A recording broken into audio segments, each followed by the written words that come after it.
জৈন বলে ভাইরা চলে তো যাবো এখন কোফা, ইবনে জিয়াদ শয়তানের দরবারে অ্যারেস্ট করে সবকে নিয়ে যাবে। ও বাবা, যাবার কালে হোসেনের লাশের কাছে একবার কেঁদে কেঁদে বলে, ভাই হোসেন গো, একসঙ্গে নিয়ে এসেছিলাম, একসঙ্গে আমরা সবাই মিলে ভাই বোনেরা এসেছিলাম, আজকে আমরা চলে যাচ্ছি, তোমার লাশটাকে ফেলে দিয়ে দাদা। হোসেনের মাথা তো বল্লমে গাড়া আছে, অথচ লাশের ভিতর থেকে কথা বলছে, বলছে বহির জৈনব রে, কে বললে তোরা একাই যাচ্ছে? আমার বড়ি থাকলো এখানে, আমার মুন্ডু যাচ্ছে তোদের সাথে, ঠিক না? মুন্ডু তোদের সাথে সাথে যাচ্ছে, আসলে তো তোদের সাথে সাথে যাচ্ছে।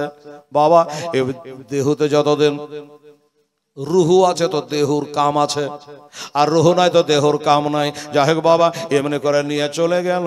এবার ইবনে জিয়াদের শয়তানের দরবারে, এবার শয়তানের দরবারে নিয়ে যাওয়ার পর ওই ইবনে জিয়াদ বাবা, তার হাতে একটা লাঠি আছে, একটা ছড়ি আছে, আর ওই ছড়িটা দিয়া আমার হোসেনের দাঁতে ঠোঁটের উপর খাটখাট খাটখাট করে মারছে, আর বলছো মিথ্যাবাদী, তুই মিথ্যাবাদী, তোর বাপ মিথ্যাবাদী, তো নাউজুবিল্লাহ, এইভাবে কথা বলছে। ওইখান করে একজন সাহাবী বসেছিল, বুড়া মানো বাবা, হযরতে যায়েদ বিন আরকাম রাদিয়াল্লাহু তাআলা আনহু, উনি জানেন সইতে পারে, গায়ে ভক্কর আগুন ধরে গেল, তুই মিথ্যাবাদী, তোর বাপ মিথ্যাবাদী, আমার হোসেন মিথ্যাবাদী নয় রে, তোর ছড়ি কেন হটা, তোর ছড়ি কেন হটা, যে ছড়ি দিয়ে তুই আঘাত করছে ওই জায়গাতে আমার দিনের নবী চুমা খাইতে রে, আমি দেখেছি রে আমার নবী হোসেনের গালে মুখে ঠোঁটে চুমা খেত, আর ওইখানে তুই লাঠি দিয়ে আঘাত করছি। এই কথাটা যেমনি বলেছে সাহাবীরা রাসূল, আর সাথে সাথে বাবা রেগে গেছে ইবনে জিয়াদ, বলল শোন, আজ যদি তুই বুড়া মানুষ না হতে এখনই তোকে জবাই করে দিতে, তোর ভিতরে হোসেনের প্রেম ভালোবাসা আছে, মহব্বত আছে, এই জন্য তাকে হত্যা তোকে করে দিতাম, কিন্তু কেতাবে লেখে তখন না করলো। কিছুদিন পরে বাবা, অল্প সময়ের পরে, কয়েকদিন পরে ওই ব্যক্তিকে ওই কুফা ইয়াজিদ ইবনে জিয়াদ জবাই করে দিয়েছিল। পারে নিয়ে যাওয়ার পরে মাথাটাকে নিয়ে যাচ্ছে, তো খলিল বিন ইয়াজিদকে বলছে, এই খলি, এই মাথাটা এখন রাতের বেলা তোদের বাড়িতে রাখগা, সকালে তো খলিল আমার হোসেনের মাথাটা নিয়ে যাচ্ছে বাবা, তো যাচ্ছে তোর বাড়ি আলী নামাজ পড়ছে, মুসলমান না, নামাজ পড়ছে। হাই হাই হাই হাই, কত বড় বদমাশ লম্পট এজিদের দল, হোসেনের মাথাটা নিয়ে গেল খলিল বিন ইয়াজিদ বাড়ি, লিজে এত বড় বাড়িতে থুয়ার জায়গা পেল না, কোথায় রাখলো জানেন? ভাত রাঁধার চুলার ভিতরে। হাই হাই হাই, এদের কি হবে বলুন তো, কি হবে? শোনাচ্ছি আপনাকে, ভাত রাঁধা চুলার ভিতরে আমার হোসেনের মাথাটাকে বাবা রেখেছে। বিবির নামাজ পড়া হয়ে গেল, আসসালামু আলাইকুম রহমতুল্লাহ, আসসালামু আলাইকুম রহমতুল্লাহ। এবার নামাজ পড়ে বিবি তাকাচ্ছে, তো ভাত রাঁধা চুল হাতে, উপর থেকে আসমান থেকে যে হ্যালোজিনটা জ্বলছে বাবা, ফোকাসটা নিচে পড়ছে, তো বাবারে ওই ভাত রান্না করা চুল হাতে যেন নূরের একটা ফোকাস পড়ছে। বিবি চিন্তা করলো, আগুন যদি চুল হাতে থাকতো তো উপর দিকে ছটা উঠতো, আলো হতো সৃষ্টি হইয়া, কিন্তু ওপর দিকে নাই, ওপর থেকে বরং চুলার মধ্যে কিসের এত আলো। এবার যাই দেখছে তো মানুষের কাটা মাথা। স্বামী গো, এটা কার কাটা মাথা? বলে আর বলিস না, এটা হোসেনের কাটা মাথা। কোন হোসেন কাটা মাথা গো? বলে আলীর বেটা হোসেন, ফাতেমার বেটা হোসেন, নবীর নাতি হোসাইনের কাটা মাথা। যেমনি বলেছে, হায় হায় হায়, এখানে আমি নমাজ পড়ে আল্লাহুম্মা সাল্লি আলা মুহাম্মাদিন ওয়া আলা আলি মুহাম্মাদ, এখানে বলে আনো যাই নামাজে যাদের সালাম করে আসলো তার মাথা কেটে এনেছো, হাত কাঁপলো না, দয়া হলো না। ওই মেয়েটার মধ্যে হোসেনের এত মহব্বত ছিল বাবা। এবার ওইখান থেকে বলে, তোর ভাত খাবো না, তোর সংসার করব না, এই যে আমি চন্ন এখনই তোর বাড়ি থেকে বিদায় হইয়া। তো খনি বোঝে, তুই চলে যাবি, তোমার বেটা বেটি গেলার কি হবে? তোর মেয়েটা জবাব দিচ্ছে, তোর বেটা বেটির কি হবে? খুব দরদ না, তো তোর বেটা বেটির কি হবে এত যখন চিন্তা, হোসেনকে শহীদ করলে তার বেটা বেটির কি হবে চিন্তা করেছিলি? তোর বেটা বেটির কোটি গুণে দাম বেশি হোসেনের বেটা বেটির। কথা কিন্তু যুক্তিরই কথা বাবা। চলে গেল। একটা কেতাবের আর একটা কেতাবে কি লেখা আছে জানেন? জীবনী একটা কেতাব থেকে হয় না, কয়েকখানা কেতাব টালি করতে হয়, মিলাতে হয়, সাইজ করতে হয়, সেটিং করতে হয়, সিরিয়াল করতে হয়। তো আর একটা কেতাবে লেখা আছে, যখন মুক্তার সাকাফি বলে একটা লোক সবকে ধরছিল আর মারছিল, তো মুক্তারের বাড়ি ঘেরাও করে নিয়েছে পুলিশে। মুক্তার বলে সবকে আমার চাই, একটা একটা করে ধরে আনো। তো খলিল বিন ইয়াজিদ তার বিবিকে বলছে, এই আমার বাড়ি তো ঘেরাও করে নিয়েছে ইবনে জিয়াদের এই মুক্তারের লোকেরা, তো আমার কথা যদি তোকে জিজ্ঞাসা করে, এই তোর স্বামী কোথায়?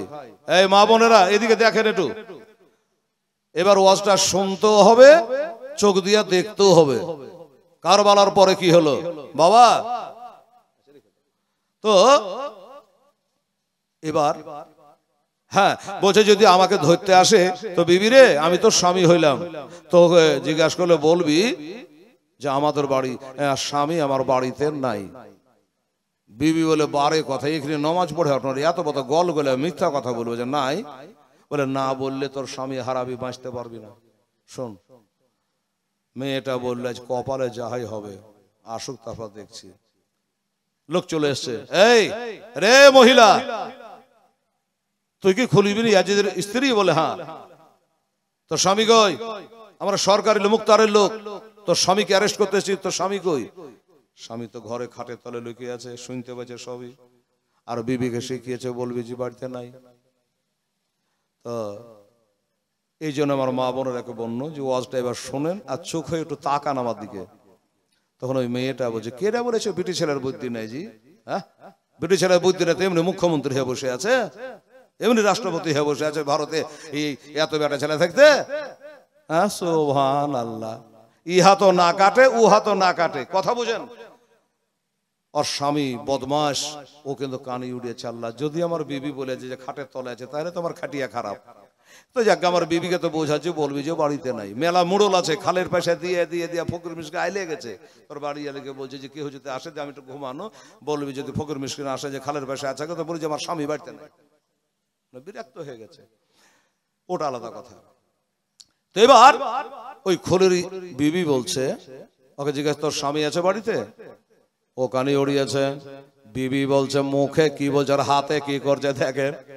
মুখে বলছে, আমার স্বামী বাড়িতে নাই। আমার স্বামী, জোর করে বলছে, মানে নাই কথা যেন স্বামী শুনতে পাই। আমার স্বামী বাড়িতে নাই, ইশারা করে দেখাচ্ছে। ইশারা করা তোর স্বামী ঘর থেকে দেখতে পেয়েছে না, মুখের বলিটা শুনতে পাচ্ছে, আমার স্বামী বাড়িতে নাই। কিন্তু বাবা বিবি মনে করেন না এরকম বিবি দরকার। বাবা হাত দিয়ে যে আসল জায়গা দেখিয়েছে ওর স্বামীও জানে না, অমনি তাকে ধরে নিয়ে গিয়ে কচু কাটা করেছিল মুক্তারের লোকেরা। বাবা গো, আমার মা বোনেরা অনেক কথা বাবা। এবার যাই হোক, এমনি করতে করতে এবার মা হোসেনের মাথাটা বল্লমে করে নিয়ে আমার হোসেনের বেটি, বিবি, ভাবি, আত্মীয় স্বজন, জয়নাল আবেদিন সহ এবার সবাইকে দুই হাতে বেড়ি পরিয়েছে বাবা। আর বেড়ি পরায়া এবার তারাকে নিয়ে যেছে দামেস্ক শহরে বাবা। এবার দামেস্ক নিয়ে যেতে যেতে রাস্তায় চলতে চলতে বাবা একটা জায়গাতে গিয়ে যখন এলে গেছে, তো সামনে আপনাদের যেমন মসজিদ, তো ওইখানে রাস্তার ধারে একটা গির্জা, খ্রিস্টানদের গির্জা। ওই গির্জাটা দেখে বাবা মনে করলে এক কাজ করি, এখানে একটু আরাম করে নিয়ে সকালে একটু আরাম করার পরে রওনা দেব। তো বল্লমে মাথাটা গাড়া আছে, আর মাথা খোলাখুলি কি করব, ওই মাথা সহই বাবা দেওয়ালে হিনলা দিয়ে দিয়েছে গির্জার। আর যেমনি হোসেনের মাথা বাবা দেওয়ালে ঠেকেছে, অমনি জানে দেওয়াল পাড়াম করে ফেটে গেল, দেওয়াল ফেটে গেল। আর ওইখান দিয়ে একটা হাত বেরিয়ে গেল, আর ওর হাতে জানে একটা লোহার কলম ছিল, আর এই লোহার কলম দিয়ে জানে বুলবুল বুলবুল করে লেখা চলে যেছে বাবা। কি লিখছে জানেন? এর বাংলা হলো এটা। তো তোমরা কি মনে করো যে যারা নবীর নাতিকে শহীদ করে এরা কোনোদিন জান্নাতে যাবে? এটা তোমরা কি করে আশা করো? লেখা দেখে ঘাবড়ে গেছে বাবা। মানুষ না, দেওয়াল ফেটা হাত বেরিয়ে গেল, আর লিখতে লাগলো ভয়ে কাঁপতে কাঁপতে, বলে এখানে থাকা যাবে না, চলো আগে বাড়, চলো এখানে থাকা যাবে না। বাপরে, আমাদের বিরুদ্ধে লিখে চলে এসেছে দেওয়ালে। আবার একটু আগে গেল, আবার একটু আগে যাচ্ছে বাবা, আর একটা গির্জার কাছে গেল, দেখছে তো এই কথাটা ওখানে লেখা। এখানে তো লেখা হইল, আর এবার যদি ওখানে যাচ্ছে তো আগে এখানে লেখা আছে। আপনাদের মসজিদের ইমাম যেমন মুফতি সাহেব আছে, ইমাম থাকে, ওইখানকার গির্জার যে রাহেব আছে জিজ্ঞাসা করছে, হ্যাঁ রে এই কথাটা দেওয়ালে কে লিখেছে, কবে লিখেছে? বলছে শোনো, কে লিখেছে তা বলতে পারবো না, তবে আখেরি নবী মোস্তফা হোসাইনের নানা শেষ নবী দুনিয়াতে আসার 500 বছর আগে থেকে লেখা ছিল। হোসাইনের নানা নবীর আসবার 500 বছর আগে থেকে ওখানে লেখা ছিল। বলছে ভাই এটা কার মাথা গো? ওই ইমামটা, খ্রিস্টানটা, রাহেবটা বলে এটা হোসাইনের মাথা। কোন হোসেনের মাথা? নবীর নাতি হোসেন। বলে হ্যাঁ। তোমরা কেমন মুসলমান গো যে নবীর কালমা পড়েছ, আবার তার নাতিকে শহীদ করে অপমান করে বল্লমে করে গাড়ি নিয়ে যাচ্ছ? এ ভাই শোনো, তোমাকে 10,000 টাকা দিছি। 10,000? বলে হ্যাঁ। কি করতে হবে? বলে রাতে তোমরা তো আরাম এখানেই করবা, তো ওই মাথাটা বল্লমে না থুয়ে ওখান থেকে মাথাটা খুলে আমাকে দে, একটা রাত আমার ঘর খান সাজিয়ে রাখবো। জোরে বলে সুবহানাল্লাহ। ও বাবা গো, বলে এক রাতে যদি 10,000 টাকা রোজগার হয়তো হোক না বাবা। এবার 10,000 টাকার লোভে মাথাটা খুলে দিয়ে দিয়েছে। আর ওই রাহে বাড়ি নিয়ে যাওয়ার পরে একটা মেম্বার করলো, উঁচা করলো, সুন্দর করে জায়গা সাজানোর পর আতর, খুশবু, গোলাপ জল যত কিছু লাগে সব দিয়ে চারিপঞ্জরে আগরবাতি খুশবু করে বাবারে এমনি করে চুপ করে যেমন মাজার জিয়ারত করে অমনি করে হোসাইনি মাথার কাছে বাবা তপ করছে। হঠাৎ করে চোখের পাতা খুলে দেখতেছেন বাবা, আকাশ থেকে যেন একটা নূরের ফোকাস যেন বাবা হোসাইনের মাথার উপরে পড়তেছে। এসব দেখে রাহে বলছেন হোসাইন তো জিন্দা হে ওয়াল্লাহ, তো জিন্দা হে ওয়াল্লাহ, মেরে চশমে আলম সে চুপ জানে বলে। কে বলেছে হোসেন মারা গেছে? আমি বলবো হোসেন, আল্লাহর কসম তুমি জিন্দা আছো, জিন্দা আছো। আমার হোসাইনের ঠোঁট দুটো যেন হিলতে আরম্ভ করেছে। ওই রাহে আমার হোসেনের কাছে কালেমা পড়ে মুসলমান হয়ে গেছিল বাবা। মুসলমান হলো, সকাল বেলাতে আবার মাথাটা ব্যাগ দিয়ে দেওয়া হলো। হোসেন মাথাটা নিয়ে আবার চলে যায়। কিছু দূর চলার পরে হোসেনের মাথাটা বল্লম থেকে বাবা নিচে নেমে গেছে।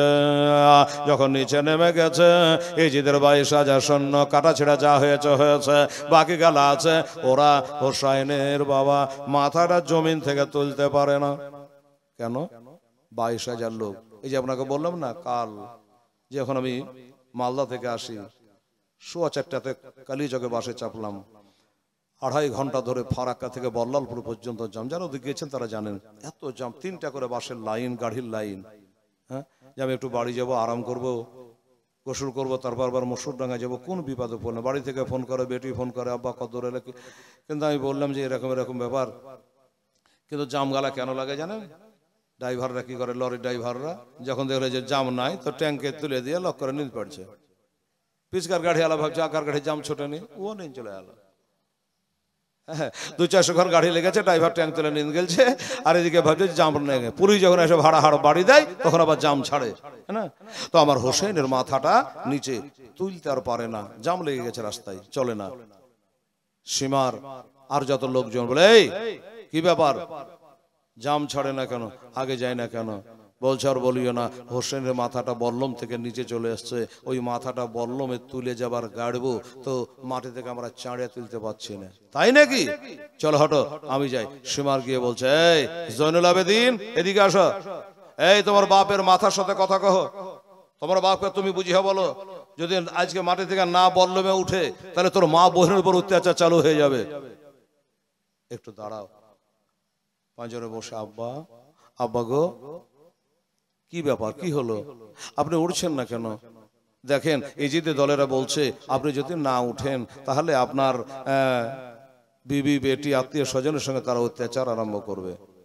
হোসেনের মুখটা কথা বলছে, এই যে মাথাটা দর্ত নয় বুঝলেন, ঠোঁট দুটা হিলছে, মুচকে মুচকে হাসছে, চোখ দিয়ে পানি আসছে। বলছো বেটা রে, সারা জগৎ আমাকে চাঁড়া তুলতে পারবে না রে বেটা, কারণ কি আমি বল্লমে সবার থেকে উঁচাতে ছিলাম। ওরে বেটা, আমার একটা পিয়ারি বেটি ছিল, নাম তার সকিনা। সকিনের খবর তোরা কেউ জানিস? কেন আব্বা? ওকে তো উটের পিঠে তোলা হয়েছে, কোনো গদি নাই, ওই উটের পিঠে তুলে দড়ি দিয়ে লিফটে জুড়ে বাঁধে বাঁধে নিয়ে আসতে জিদের দলেরা। কিন্তু বেটা রে, তোরা কেউ খবর জানিস না রে, আমার বেটি সকিনাকে এরা চাবুক মেরে মেরে পিঠের বাগলা তুলে দিয়েছে রে। 7 বছরে বেটি পিঠের বাগলা তুলে দিয়েছে রে বেটা জয়নুল আবেদিন। তোরা আমার বেটিকে ওইভাবে মারতে মারতে মারার পরে রাস্তায় ফেলে দিয়েছে, খালি উট নিয়ে আসতে, তোরা জানিস। আমি হোসেন বললাম, আমার আদরের 7 বছরের সকিনাকে যতক্ষণ তোরা খুঁজে আনতে না পারবি, আমাকে কেউ ছাড়তে পারবি না। যেমনি বলেছে বাবা। এবার জৈনবের কাছে গেল জয়নুল আবেদিন, ফুবু গো আমরা তো জানি না। আমার আব্বা বলল আমার বহিন সকিনা বলে উটের উপরে নাই গো, এরা মারে মারে চামড়া তুলে দিয়েছে, কষ্ট দিয়ে রাস্তায় কোথায় ফেলে দিয়েছে। তাই নাকি রে বেটা? হাই সর্বনাশ, কি হবে? এবার পিছন দিকে দৌড়াতে লাগলো, একবার ডাহিনে যায়, একবার বামে যায়, একবার আগে যায়, একবার পিছিয়ে যায়। কাউকে পেলে জিজ্ঞাসা করে, দাদা গো এই রাস্তার ধারে একটা 7 বছরের মেয়েকে দেখেছেন? খোঁজাখুঁজি করে, কেউ বলতে পারে না। এই করে যেতে যেতে একটু আগে যাওয়ার পরে বাবা গো এবার দেখতেছি একটা বোরকা পরে একটা মেয়ে রাস্তার ধারে বসে আছে। বোরকা পরে মেয়েটা বসে আছে। জৈনব বললেন তো মুসলমান বটে, বোরকা পরে হতে অবস্থায় আছে। ওইখানে গিয়ে বলছে, কে আছেন জানি না গো, বোরকার ভিতরে কে আছে? আমার একটা ভাতিজি হারিয়ে গেছে, হোসেনের বেটি, আপনি দেখেছেন? যদি দেখেন তো বলে অমনি যেন বোরকার ভিতর থেকে বাহির করে সাকিনাকে জমা করে দিল।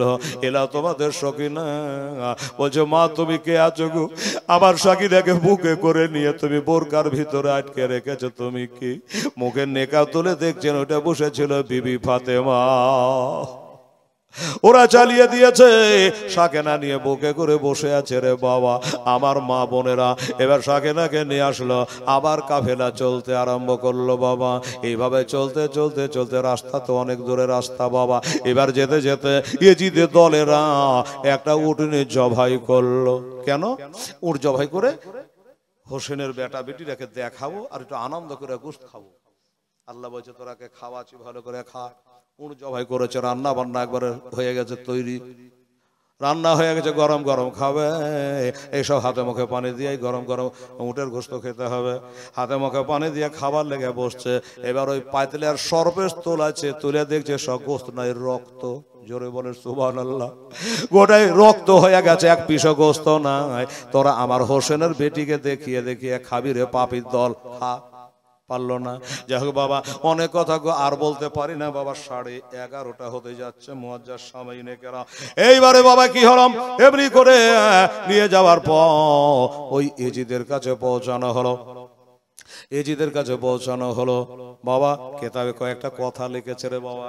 ইয়েজিদ বলছে, যদি আমার দায়িত্বে থাকতো তাহলে হোসেনকে আমি কতল করতাম না। এটা করেছে ইবনে জিয়াদ, মতি সে বুঝিয়ে বলছিলেন। ইবনে জিয়াদ কতল করেছে, আমার কোনো দায়িত্ব ছিল থাকলে আমি সব করতাম না। এটা হলো পিঠ বাছায় না কথা, এটা হলো দালালি কথা। কি করে দালালি কথা? শুনুন বাবা, যখন ওইখান থেকে আসছে ইবনে জিয়াদ একবার মুখ ভারী করে মনস্থ হয়ে বসে আছে। বসে আছে। একজন জিজ্ঞাসা করছে, হুজুর আপনার ঘুম আসছে নাকি? তো বলছে, না আমার ঘুম আসেনি। ও আমি একটা চিন্তা করছি। ইবনে জিয়াদ বলছে, আমি একটা চিন্তা করছি। তো বলে, হুজুর আপনি কি চিন্তা করছেন বলবো? আরে আমার মনে কি চিন্তা হচ্ছে তুই বলবি? বলে, হ্যাঁ বলে দিতে পারবো, বল। তো হুজুর আপনার চিন্তা হচ্ছে আমি হোসেনকে কেন শহীদ করবো। ঠিক বলেছিস, আমি হোসেনকে শহীদ করিয়েছি, কিন্তু আমি শহীদ করতাম না। আমাকে ইজিদ পাপি চাপ দিয়েছে। শোন ইবনে জিয়াদ, মারজানার বেটা, যদি হোসেনকে শহীদ করতে না পারিস তাহলে তোকে হত্যা করব। ইজিদ বলেছে আমাকে, তুই ইজিদ দালালি কথা বলে বাঁচতে পারবি? যে আমার দায়িত্ব ছিল ইবনে জিয়াদ করেছে। আর ইবনে জিয়াদ বলছে যে আমাকে বলেছে যদি হোসেনকে কতল না করো তাহলে তোমাকে কতল করা হবে, সেই ভয়ে আমি হোসেনকে কতল করিয়েছি। যাই হোক, ইবনে জিয়াদ কি বলে দামেস্ক শহরে পৌঁছে গেল। সবাইকে পৌঁছে দেওয়া হলো, যাচ্ছে রাস্তায় আর একটুখানি দূরে আছে। হঠাৎ করে বাপরে বাপ, ইজিদ গোটা শহরকে একবারে সাজিয়েছে, যেমন জালসা হলে কাগজের ফুল দিয়ে এটা দিয়ে ওটা দিয়ে ভালো করে সাজায়, গোটা শহরকে সাজিয়েছে। আর বলছে, শোনো, আজ কেহ আনন্দকে নিরানন্দ করবে না, সব ভালো করে সাজন গোজর করো, আজ নাচা কুদা করতে হবে। এই জন্য আমাদের বিপক্ষ হুসাইনের লাশ, হুসাইনের মাথা বল্লম করে গেড়ে আনা হচ্ছে, এই জন্য এখানে আমাদের নাচা কুদা হবে। আজ মদ থাকবে ফ্রি, যে যত ঢোল ঢাক বাজাতে পারো, আর পাগলের নাই। সবাই লাঠি খেলছে, ঢোল বাজাচ্ছে, আনন্দ করছে, বাঁশি বাজাচ্ছে। ওইখান দিয়ে একজন নবীর সাহাবী হযরতে সোহেল রাদিয়াল্লাহু তাআলা আনহু মুলকে শাম থেকে ব্যবসা করে চলে আসছে।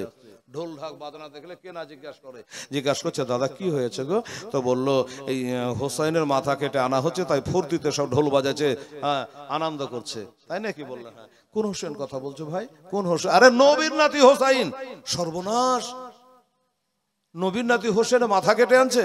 বললো, হ্যাঁ। এই দাদা, এই কোন রাস্তা দিয়ে আসছে গো? রাস্তা তো বিভিন্ন দিক দিয়ে আছে, কোন রাস্তা দিয়ে আসছে? বললো, বাবুর সাত, ওই দেশের একটা রাস্তার নাম বাবুর সাত, ওইটা দিয়ে আসছে। মাল্য দৌড়, হযরতে সোহেল রাদিয়াল্লাহু তাআলা আনহু গিয়ে পৌঁছে গেল। হোসেনের মাথাটা দেখে হাই কান্না, হাই কান্না, সর্বনাশ করেছে, আমি কেন পেটেতে বাণিজ্য করতে গেছিলাম, ইয়া হোসেন, ইয়া হোসেন করে কাঁদতে আরম্ভ করলো। আমি যদি আজকে যুদ্ধে বাণিজ্য না যেতাম, তাহলে আমার হোসেনের জন্য আমি নিজে জান দিতে পারতাম। খুব কান্না করছে। 7 বছরের সাকিনা বলছে, চাচা আপনি কি আমার বাপের কোনো আত্মীয়? না বেটি, আমি হলাম নবীর সাহাবী। আচ্ছা, আপনি নবীর সাহাবী? বলল, হ্যাঁ। আমি আফসোস যে যুদ্ধে শামিল হতে পারিনি। সখেনা বলল, চাচা আপনার জান্নাতের ব্যবস্থা করে দেবো। হ্যাঁ, কি বলে, যোদ্ধার খাতায় আপনার নাম লেখা দেওয়া হবে। চাচা গো, একটা কাজ করতে পারেন, কিছু টাকা খরচা করতে পারবেন? এই যে আপনারাকে বললাম, আমরা ভাড়া দিয়ে দিলেন, তো কিছু টাকা খরচা করতে পারবেন? কেমন খরচা মা? বললো, আমার বাপ হোসাইনের মাথাটা বল্লম করে গেড়ে আমার মা বহিনদের মাঝখানে ঢুকে নিয়ে যাচ্ছে, আর রাস্তার যত লোক আমার বাপের মাথার দিকে তাকাতে গিয়ে আমার মা বহিনের দিকে তাকিয়ে নিচ্ছে। তো আকর্ষণীয় জিনিস যদি আগে থাকে, তাহলে ওটার দিকে তাকাবে, আমার মা বহিনের দিকে কেউ তাকাবে না। তাই একটু বলুন, কিছু খরচা হলো 400 টাকা, 400 দিরহাম সীমারকে দিয়ে মাথাটা সবার আগে আগে করলো। এইভাবে যাচ্ছিল। রাস্তাতে বহুত ঘটনা আছে বাবা, আর বলতে পারছি না, অনেক বলা হয়ে গেল। তারপরে এবার ইজিদ কি করে মরল জানেন? ইজিদ 3 বছর 8 মাস, মনে রাখবেন, 3 বছর 8 মাস বাদশাহী করেছিল। খোদার গজব। ওই যে বলে, আল্লাহ ছেড়ে দেয় কিন্তু ছাড় দেয় না। হঠাৎ করে এই মুখে, জিভেতে আর এই তালুতে এমন পোকা হলো, আর হাই গন্ধ, হাই গন্ধ। বাড়িয়ালি তো ভিড়ে না, বেটা পুত কেউ কাছে ভিড়ে না, এত দুর্গন্ধ। আর এই ভেবে যে টাকার কমি নয়, বড় বড় ডাক্তার দেখে ভালো করি, তোর মরণ রোগ হয়েছে তুই জানিস না। সবকে দেখিয়ে কেউ ভালো করতে পারলো না বাবা। এবার মুলকে শাহ রোম শহর থেকে একজন মুশরিক, আগুনের পূজারী, বিরাট কবিরাজ, তাকে ডাকা হলো। আসলো, দেখার পরে বললো যে আপনার এই রোগের কোনো ওষুধ নাই, তবে হ্যাঁ একটা ওষুধ আছে। সেটা কি? এই বাড়িতে বসে থাকলে হবে না, আপনাকে বড় বড় জঙ্গলে সফর করতে হবে, ঘুরতে হবে। তাই নাকি? ভালো হয়ে যাবে? বলে, হ্যাঁ। আচ্ছা ঠিক আছে। হাকিমের হুকুম, সবকে বলে, রে কে কোথায় আছিস? হাতি ঘোড়া যা আছে সব বাহির কর, আমি বাদশাহ ইজিদ আজকে জঙ্গলে সফর করতে যাব। হাকিমের হুকুম হলো, সব বেরিয়ে গেল। ইজিদ একটা ঘোড়ায় চাপলো, চেপে হাজার হাজার লোক নিয়ে সফরে যাচ্ছে, জঙ্গলে ঘুরতে যাচ্ছে, ব্যারাম ভালো হবে বলে। খোদার হুকুম, ইজিদ যে ঘোড়াটায় চড়ে আছে, সবার আগে বাদশাহ তো আগে, ইমাম তো আগে থাকবে, বাদশাহ আগে আছে সবারই, বাকি সৈন্য সামন্ত পিছে আছে। আর হঠাৎ করে ইজিদের চোখ দিয়ে দেখতে পায় যে সামনে একটা সুন্দর হরিণ। কি হরিণ? সুন্দর হরিণ। ইজিদ বলে, মরিয়া তো যাবি, হরিণটাকে শিকার করব। ও জানছে না যার মরণ আগে আগে যাচ্ছে, হরিণটা শিকার করবো। এই যে বাবা ঘোড়ার লাগাম টেনে দিল গো, আর হাইরে ঘোড়ার তেজ রাফতার, হাইরে ঘোড়ার পাওয়ার বেড়ে গেল। আর সৈন্য সামন্ত উজির নাজির বডিগার্ড যত ছিল, ওরা বাবা 20 কোষ দূরে পড়ে থাকলো। আর ইজিদকে ঘোড়াতে ভাগিয়ে নিয়ে চলে গেল। অনেক দূর চলে যাওয়ার পরে হঠাৎ দেখছে হরিণটা গায়েব, আর নাই। ওটা হরিণ থাকলে না থাকবে, হরিণ আর নাই। মোচা ভাঙ হয়ে, নৈরাশা হয়ে, এবার ইজিদ ঘোড়াকে ব্রেক করলো। ব্রেক করে ঘোড়া, চল, হরিণ কোথায় হারিয়ে গেল। তো চল আমরা ঘুরে বাড়ি যাব। এবার ঘুরে যেমনি আসবে কি একটু দূরে আসার পরে দেখছে তো এই কদিন আগে আপনারা দেখলেন আমেরিকাতে আগুন লেগেছিল, হ্যাঁ, ওই দাবা মালে যেমন দাউ দাউ করে আগুন জ্বলছিল, এজিদ ঘুরে বাড়ি যাব মনে করে আসছে, তো একবারে চারিদিকে আগুন আর আগুন ঘিরে ফেলেছে। বাস এজিদ আর পালাতে পারলো না, আগুনে ঘিরে নিয়েছে। ওই জায়গাটা সেই জায়গা জাহান্নামীরাকে যেখান করে সাজা দেওয়া হবে সেই শহরে হামিস, হে মিম সদ হামিস, ওই শহরে হামিসে এজিদ মারা গেল। আর এদিকে 12,000 সৈন্য পাঠিয়েছে কাবাকে ভাঙার জন্য, মদিনার অপমান করার জন্য। বাবা মদিনার আবু কুবাইস পাহাড়ে একটা পাথর ভাঙা মেশিন ফিট করে ঘুম ঘুম করে বমের মতো পাথর ফেলিয়ে কাবার ছাদকে ফেলে দিয়েছিল, কাবার পিলারকে খারাপ করে দিয়েছিল। মসজিদে হেরেমের সমস্ত পাথরের টুকরায় ভর্তি হয়ে গেছিল। কাবার ভিতরে ইসমাইল নবীর পরিবর্তে দুম্বা কোরবানি হয়েছিল, ওই দুম্বার শিংটা বরকতের জন্য কাবাতে রাখা হয়েছিল, সেটাকে পুড়িয়ে ছারখার করে দিয়েছিল এজিদের দল। বাবারে যখন এই করে 12,000 সৈন্য নিয়ে চলে যাচ্ছে, হঠাৎ করে বাবা একজন মা জিজ্ঞাসা করে, বাবা আপনারা কারা, আপনারা কোথায় যাবে? যেমনি বলেছে মেয়েটার কোলে ছিল একটা সন্তান, সন্তানটাকে কাঢ়ে নিয়ে জবাই করে দিল। এই হলো এজিদের দল বেরাদান ইসলাম। এবার যখন এখানে মারামারি লুটেরাজি চলে, এই সময় তো হঠাৎ করে খবর হয়ে গেল, এই আব্দুল্লাহ ইবনে জুবাইরের লোকেরা তোমরা কার সঙ্গে কার জন্য মারামারি করছো? তোমাদের নেতা শেষ, শহরে হামিশে মারা গেছে। তো বলছে এটা মনে হয় আমাকে ধোকা দিচ্ছে। তোবা নাউজুবিল্লাহ, সাহাবী কোনদিন ধোকা দেয়? তারপরে পাক্কা 3 দিনের মধ্যে খবর চলে আসলো যে এজিদ মারা গেছে। তখন 12,000 সৈন্য তারা আর লড়াই করলো না, বাকি সব আব্দুল্লাহ ইবনে জুবাইরের হাতে তারা বায়াত হয়ে গেল বেরাদারান ইসলাম। আর এজিদ মারা গেল ওই আগুনের মধ্যে।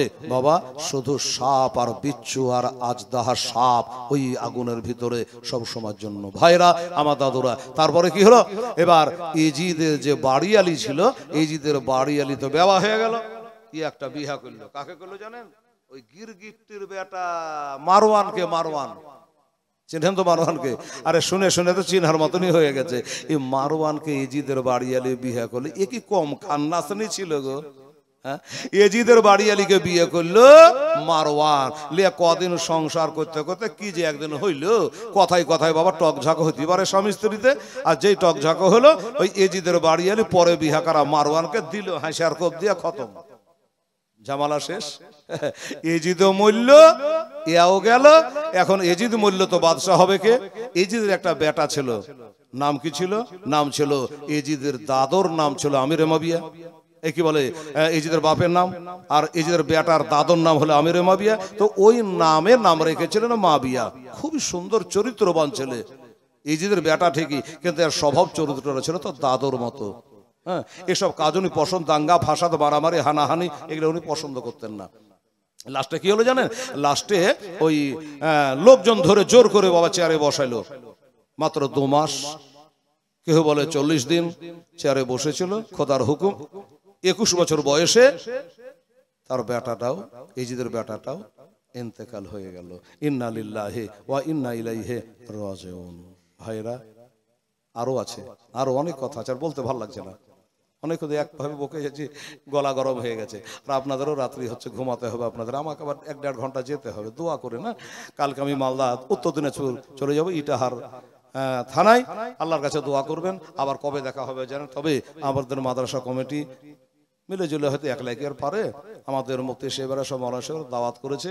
সেটা হলো 21শে চৈত্র, ইংরেজি যাই হোক বার যাই হোক, 21শে চৈত্র। আমি ডায়েরির কোনাতে লিখে রাখি 2026, 25 তো চলছে। তো যদি আল্লাহ বাঁচিয়ে রাখে, মরে না যায়, তাহলে হয়তো হতে পারে সেদিন জালসায় আপনাদের সঙ্গে মোলাকাত হবে। আমার জন্য আপনারা সকলে দোয়া করবেন। আমার মা সোনা, আমার বুবুরা আমার জন্য একটু দোয়া করবেন। খাস করে আমি আপনাদের জন্য দোয়া করব। আমরা সব সময় হক পথে থাকবো, আমরা হোসাইনের পক্ষে থাকবো, আমরা এজিদের পক্ষে থাকবো না। ভাই দাদা, এজিদ এত বড় একটা মদখোর বাটফার ছিল। এজিদ যখন মরে তো তার শীতের গোড়াতে মদের বোতল ছিল, বাবারে তাড়ির ভাঁড় ছিল, ওইখানে রাখা ছিল, পাকা মদখোর তাড়িখোর। হায় হায় হায়, এই যে টাকাটা আপনার দিনে যে মসজিদের কাজে লাগবে, আমরা মসজিদকে ভালো করি। আর এজিদ কি করেছিল জানেন? মুফতি সাহেব বলছিলেন, কিন্তু সময় পেলেন, আমি চলে এসেছি, তাড়াহুড়া করে বেচারা ছেড়ে দিল। 3 দিন পর্যন্ত মদিনাতে আজান বন্ধ করে দিয়েছিল। এটা এজিদ। আচ্ছা, আজান বন্ধ করে এই লোকটা ভালো হয়? জাকির নায়ক বলছে এজিদ খুব ভালো লোক ছিল, ভালো ছিল, তোর ব্রিটিশ সাথে বিহা থেকে আমরা দিব না। তোর বোনের সাথে বিয়ে থেকে আমরা দিব না। বাবা 3 দিন ধরে আজান বন্ধ হয়ে গেল। যখন আজান বন্ধ হলো 3 দিন, নামাজ পড়তে পারা যারা টাইম বোঝা যায় না, কে কোথায় লুকিয়ে গেছে, পালিয়ে গেছে। হযরত সাঈদ বিন মুসাইব রাদিয়াল্লাহু তাআলা একজন তাবি, বিখ্যাত তাবি, উনি পাগলা সেজে গেল। মসজিদে আজান বন্ধ, নামাজ পড়বে কি করে? হায় হায় হায়, আমার জিন্দা নবী হায়াতুন নবীর রওজায়ে পাক থেকে 5 ওয়াক্ত আজান ও তাকবীর শুনতে পেত, আর ওই আজান তাকবীর শুনে 5 ওয়াক্ত নামাজ পড়তো। কে? হযরত সাঈদ বিন মুসাইব রাদিয়াল্লাহু তাআলা আনহু, একজন বিখ্যাত তাবি তিনি। তাহলে এত বড় অত্যাচারী বেয়াদবের দল, ইজিদের দল, যারা আজান বন্ধ করে আর বলছে ইজিদেরা তো মুসলমান ছিল। হ্যাঁ রে দালাল রে, ইজিদে তো খুব ভালো ছিল। তো ভালো ছিল, ভালো লোক আজান বন্ধ করে? কখনো করে না। তো যাই হোক, আমার জন্য দোয়া করবে। এই পর্যন্ত বলে সমাপ্তি। ওমা আলাইনা ইল্লাল বালাগ। আর সর কোশিশ হোক।